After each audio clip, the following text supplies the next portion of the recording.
मित्रांनो नमस्कार. आपण आज डेली वॉकिंग चॅलेंज जो आपण हे केलं होतं की रोज 1 तास स्वतःसाठी, या आज आपण रूट थोडा बदललेला आहे.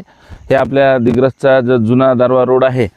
तर मित्रांनो आम्ही धरणापर्यंत या ठिकाणी आलेलो आहे आणि ज्या रूटनं आम्ही डेली फिरतो तर तो म्हणजे आपला वर्धा यवतमाळ नांदेडचा रूट असतो.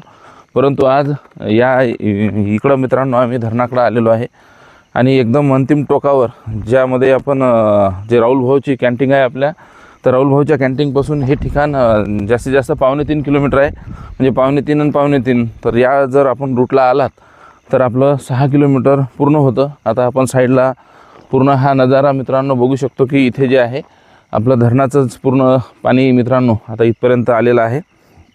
तर अशा या परिस्थितीमध्ये आपण डेली 1 तास जर स्वतःसाठी दिला तर निश्चितपणे तो आपल्या आरोग्याला चांगला असेल. ह्या जुन्या दारवा रोडनी बरेच आपले दिग्रसचे रहिवासी जे आहेत मित्रांनो, तर ते वॉकिंगला याच रोडनी येतात. तर आपण डेली वॉकिंग चालू ठेवा आणि आपलं आयुष्य सुधारा. धन्यवाद. आता इथं थोडं हे घेऊ ना व्हिडिओ आपण वेगळे.